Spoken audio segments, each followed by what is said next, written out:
శ్రీ గురుభ్యే నమః. మన BVM బ్రహ్మ విష్ణు మహేశ్వర ఛానల్లో కొనసాగుతున్న ఈ మహాభారత జ్ఞానయజ్ఞానికి మీ అందరికీ మరోసారి హృదయపూర్వక స్వాగతం. గత భాగంలో మనం ఒక దైవికమైన వీడ్కోలను చూసాం. అష్టవసువుల శాప విమోచనం కోసం గంగాదేవి తన ప్రేమను, భర్తను, రాజ్యాన్ని వదిలి వెళ్ళిపోయింది. వెళ్తూ తన కుమారుడైన దేవవ్రతుడిని సకల విద్యాపరాంగుతుడిగా చేసి తిరిగి అప్పగిస్తానని శంతన మహారాజుకు మాట ఇచ్చింది. ఆ తర్వాత ఏమైంది? శంతనుడి నిరీక్షణ ఫలించిందా? దేవవ్రతుడు తిరిగి వచ్చాడా? ఈరోజు మనం ఆ అద్భుతమైన పునఃసమగమాన్ని, ఆ తర్వాత కురువంశపు తలరాతనే మార్చేసిన ఒక భీషణమైన ప్రతిజ్ఞను చూడబోతున్నాం. 1 సంవత్సరం కాదు, 10 సంవత్సరాలు కాదు, ఏకంగా 16 సంవత్సరాలు గడిచిపోయాయి.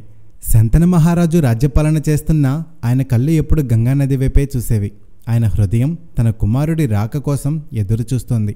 ఒకనాడు ఆయన గంగా తీరాన విహరిస్తుండగా ఒక అద్భుతమైన దృశ్యం కంటపడింది. సుమారు 16 ఏళ్ల వయసున్న ఒక యువకుడు దివ్యమైన తేజస్సుతో వెలిగిపోతూ ప్రవహిస్తున్న గంగా ప్రవాహాన్ని పూర్తిగా అడ్డుకట్ట వేసి నిలబడ్డాడు. ఆ అసాధారణ దృశ్యాన్ని చూసి శంతనుడు నివ్వెరపోయాడు. అంతలో గంగాదేవి అక్కడ ప్రత్యక్షమై ఆ యువకుడిని చూపిస్తూ, మహారాజా, ఇదిగో మీ కుమారుడు దేవవ్రతుడు. నేను ఇచ్చిన మాట ప్రకారం ఇతడికి దైవగురువైన బృహస్పతి చేత, పరశురాముడి చేత సకల శాస్త్రాలను, అస్త్ర విద్యలను నేర్పించాను.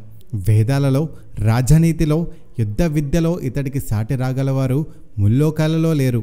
ఇక మీ కుమారుడిని మీరు స్వీకరించండి అని చెప్పి దేవవ్రతుడిని తండ్రికి అప్పగించి శాశ్వతంగా వెళ్ళిపోయింది. కొడుకును చూసి శంతనుడు ఆనందానికి అవధుల్లేవు. రాజ్యమంతా సంబరాలు జరిగాయి. దేవవ్రతుడిని హస్తినాపురానికి యువరాజుగా పట్టాభిషిక్తుడిని చేశాడు. తండ్రి కొడుకుల అనుబంధంతో, దేవవ్రతుడి పరాక్రమంతో హస్తినాపురం కీర్తి నలుదిశలా వ్యాపించింది. అంతా సవ్యంగా సాగిపోతోంది అనుకుంటున్న తరుణంలో విధి మరో నాటకాన్ని ప్రారంభించింది. కొంతకాలం తర్వాత శంతనుడు యమునా నది తీరంలో వేటకు వెళ్ళాడు. అక్కడ ఆయనకు ఒక అనిర్వచనీయమైన సుగంధం తగిలింది. ఆ పరిమళం ఎక్కడి నుండి వస్తుందా అని వెతుక్కుంటూ వెళ్ళగా పడవ నడుపుతున్న ఒక జాలరి కన్య కనిపించింది. ఆమె పేరు సత్యవతి. ఆమె అందం, ఆమె శరీరం నుండి వెలువడుతున్న దైవికమైన సుగంధం శంతనుడిని మరోసారి ప్రేమలో పడేశాయి. ఆయన తనను తాను నిగ్రహించుకోలేక ఆమె తండ్రి అయిన దాసరాజు వద్దకు వెళ్ళి, మీ కుమార్తెను నాకిచ్చి వివాహం చేయండి, ఆమెను హస్తినాపురానికి మహారాణిని చేస్తాను అని అడిగాడు. ఆ దాసరాజు సామాన్యుడు కాదు, ఎంతో తెలివైనవాడు, అవకాశవాది. ఆయన వినయంగా నమస్కరించి, మహారాజా, నా కుమార్తెను చక్రవర్తికి ఇవ్వడం కన్నా నాకేం కావాలి, కానీ నాదొక చిన్న షరతు అన్నాడు. ఏమిటది అని శంతనుడు అడిగాడు. అప్పుడు ఆ దాసరాజు కురువంశపు చరిత్రను మలుపు తిప్పిన ఆ షరతును బయటపెట్టాడు. నా కుమార్తె సత్యవతికి పుట్టిన కుమారుడే మీ తర్వాత హస్తినాపుర సింహాసనాన్ని అధిష్ఠించాలి. ఆ మాట వినగానే శంతనుడు గుండె ఆగిపోయినంత పనైంది. ఇది అన్యాయం, ఇది అధర్మం. సకల అర్హతలు ఉన్న ఇప్పటికే యువరాజుగా ప్రకటించబడిన తన కుమారుడు దేవవ్రతుడికి ఇంత ద్రోహం ఎలా చేయగలడు? ఒకవైపు ప్రేమ, మరోవైపు పుత్రధర్మం. ఆ సంఘర్షణలో ఆయన నలిగిపోయాడు. ఆయన ఆ షరతుకు ఒప్పుకోలేక ప్రేమను గుండెల్లోనే సమాధి చేసి భారమైన హృదయంతో రాజధానికి తిరిగి వచ్చాడు. కానీ సత్యవతిని మర్చిపోలేక ఒక నిశ్శబ్దమైన వేదనలో మునిగిపోయాడు. ఎప్పుడూ ఉత్సాహంగా ఉండే తండ్రి అలా దిగులుగా ఉండటాన్ని దేవవ్రతుడు గమనించాడు. తండ్రి సంతోషం కన్నా తనకేది ముఖ్యం కాదని భావించిన దేవవ్రతుడు అంతరంగిక మంత్రులను అడిగి అసలు విషయం తెలుసుకున్నాడు. తండ్రి దుఃఖానికి కారణం తెలుసుకున్న మరుక్షణమే ఆయనే స్వయంగా దాసరాజు వద్దకు రథం మీద బయలుదేరాడు. దాసరాజు గుడిసె ముందు హస్తినాపుర యువరాజు నిలబడటాన్ని చూసి అందరూ ఆశ్చర్యపోయారు. దేవవ్రతుడు నేరుగా విషయానికి వచ్చి, నా తండ్రి తరపున నేను మీకు మాట ఇస్తున్నాను. మీ కుమార్తె సత్యవతికి పుట్టిన కుమారుడే హస్తినాపురానికి రాజు అవుతాడు. దీనికి సాక్షిగా నేను నా రాజ్యాధికారాన్ని త్యజిస్తున్నాను అని ప్రతిజ్ఞ చేశాడు. ఆ మాటకు దాసరాజు సంతృప్తి చెందలేదు. యువరాజా, మీరు మాట మీద నిలబడవచ్చు, కానీ రేపు మీకు పుట్టే కుమారులు మా మనవళ్లతో సింహాసనం కోసం యుద్ధం చేయరని నమ్మకం ఏంటి అని మరో తెలివైన ప్రశ్న వేశాడు. ఆ సందేహాన్ని విన్న దేవవ్రతుడు ఒక్క క్షణం ఆలోచించాడు.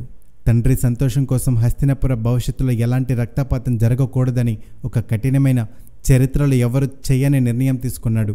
ఆయన ఆకాశం వైపు చూస్తూ సూర్యచంద్రులను, అష్టదిక్పాలకులను సాక్షిగా నిలిపి ఇలా గర్జించాడు, ఈ సమస్యకు మూల కారణం నా సంతానమే అవుతుందనుకుంటే ఆ సంతానమే లేకుండా చేస్తాను. నేను దేవవ్రతుడు ఈ రోజు నుండి అజన్మ బ్రహ్మచారిగా ఉంటానని ప్రతిజ్ఞ చేస్తున్నాను. నా జీవితంలో వివాహం అనేదే చేసుకోను. నా వంశవృక్షాన్ని ఇక్కడితో ఆపేస్తున్నాను. ఆయన చేసిన ఆ భీషణమైన ప్రతిజ్ఞకు భూమి కంపించింది, ఆకాశం దద్దరిల్లింది. దేవతలు ఆయనపై పుష్పవృష్టి కురిపిస్తూ భీష్మ భీష్మ, భయంకరమైన ప్రతిజ్ఞ చేసిన వాడా అని ప్రశంసించారు. ఆ రోజు నుండి దేవవ్రతుడు భీష్ముడు అయ్యాడు. ఈ వార్త తెలిసిన శంతనుడు కొడుకు చేసిన త్యాగానికి ఒకవైపు ఆనందిస్తూనే మరోవైపు అంతులేని దుఃఖంలో మునిగిపోయాడు. తన స్వార్థం కోసం కొడుకు జీవితాన్ని బలి చేశానని కుమిలిపోయాడు. ఆ త్యాగానికి ప్రతిఫలంగా, నాయనా, నీ త్యాగానికి నేను ఇవ్వగల బహుమతి ఇదొక్కటే. నీకు ఇచ్ఛామృత్యువు వరాన్ని ప్రసాదిస్తున్నాను.